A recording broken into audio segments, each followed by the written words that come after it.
Hi, explorers! Today, we're going on a word adventure. We're going to learn about special words called articles. Articles help us talk about things. They're like little helpers for our sentences. Articles are small but mighty. Are you ready to learn about these amazing words? Let's go! Say hello to A and Anne. They're the first articles we'll meet. A and Anne love to point out one thing. See a cute puppy? You can say, look, a puppy. See a yummy apple? You can say, I see an apple. And Anne are like saying one in a fun way. But wait, there's more to A and Anne than just pointing out things. They help us make our sentences clear and specific. Imagine you're in a room full of toys. If you say, I want a toy, it means you want any one toy from the room. But if you say, I want the toy, it means you want a specific toy that everyone knows about. A and Anne are like little helpers that make sure we understand each other better. Now let's talk about when to use A and when to use Anne. It's all about the sound that comes next. If the next word starts with a consonant sound, we use A. For example, a cat, a dog, or a bike. But if the next word starts with a vowel sound, we use An. For example, an elephant, an igloo, or an orange. It's like a little trick to make our sentences sound smooth and easy to say. Let's practice together. Imagine you're at a zoo. You see a lion, an ostrich, a zebra, and an alligator. You can say, I see a lion, I see an ostrich, I see a zebra, and I see an alligator. See how A and N help us describe what we see? It's like magic.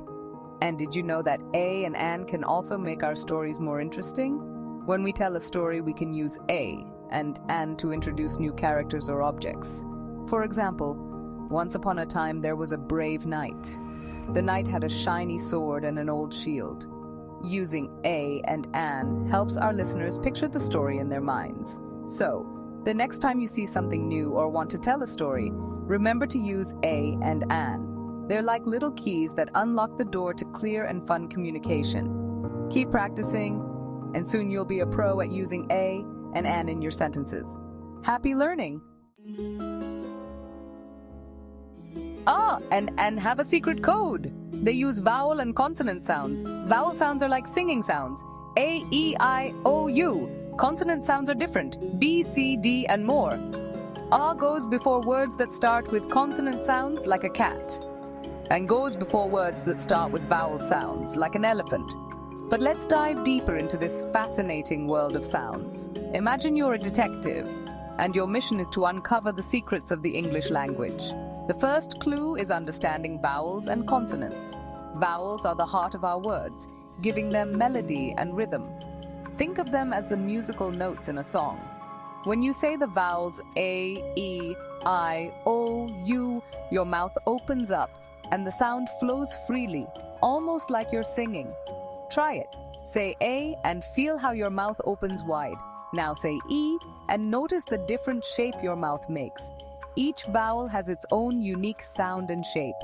Now let's talk about consonants. Consonants are like the beats in a song, giving structure and form to our words. They are the sounds that are made by blocking the airflow in some way. For example, when you say B, your lips come together and then release. When you say C, your tongue touches the roof of your mouth. Consonants include letters like B, C, D, F, G, and many more. They are the building blocks that help us form words and sentences. So, how do A and An fit into this? It's all about the sound that comes after them. If the next word starts with a consonant sound, we use A. For example, a dog, a book, or a car. But if the next word starts with a vowel sound, we use An. For example, an apple, an igloo, or an umbrella. It's like a secret code that helps our sentences flow smoothly. Let's practice with some examples. Imagine you're at a zoo. You see a lion, a zebra, and an elephant. Notice how A is used before lion and zebra because they start with consonant sounds.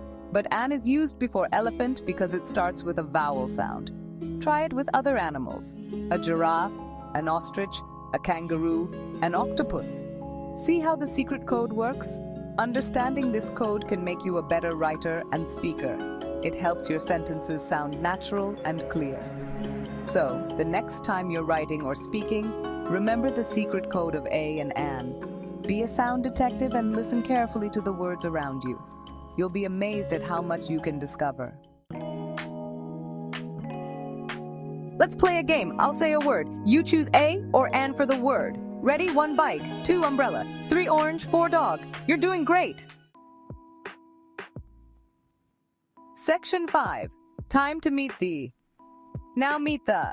The is another article, and it's super helpful. The points to a specific thing we already know about. For example, the cat is on the mat. We know which cat and which mat we're talking about. Section 6. The verses A and an, spot the difference. Let's dive deeper into the fascinating world of articles in the English language. Articles are small words, but they play a big role in our sentences. Today, we will focus on the versus A and an. Imagine you're in a classroom, just like the one we see here. The teacher is explaining the difference between these articles. Let's start with A and an. These are indefinite articles. They are used when we are talking about something in general, not something specific. For example, if I say, I see a bird, I am not talking about any particular bird. It could be any bird in the world. The word A is used before words that begin with a consonant sound, like a bird, a car, or a house. On the other hand, an is used before words that begin with a vowel sound, like an apple, an elephant, or an ice cream. Now let's move on to the. The is a definite article. It is used when we are talking about something specific, something that both the speaker and the listener know about.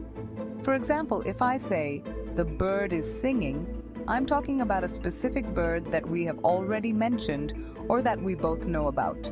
Similarly, if I say, the ice cream is melting, I am talking about a specific ice cream that we have already mentioned or that we both know about. Let's look at some more examples to make this clearer. Imagine you are at a park. You see a dog. You might say, I see a dog. Later, you notice that the dog is playing with a ball. You might then say, the dog is playing with a ball. Here, a dog refers to any dog, but the dog refers to the specific dog you saw earlier. Another example could be when you are at a restaurant. You might say, I want an ice cream. This means you want any ice cream, not a specific one. But if you say, the ice cream is delicious, you are talking about the specific ice cream you are eating. Can you see how the points to something specific, while A and an are used for something more general? Understanding the difference between these articles can help you communicate more clearly and effectively in English. So next time you are reading a book or having a conversation, pay attention to how these articles are used. It can make a big difference in how your message is understood. Remember, practice makes perfect. Try using the, a, and an in your own sentences and see how it changes the meaning. Happy learning!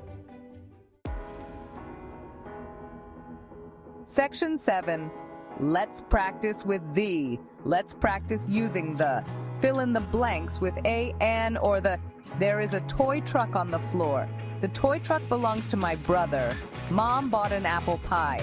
The apple pie is delicious. You're getting so good at this. Section 8. You did it. You learned about articles a, an, and the. You're a superstar. Keep practicing and soon you'll be an article master. Remember, reading and listening are great ways to learn. Have fun with words, and I'll see you on our next word adventure.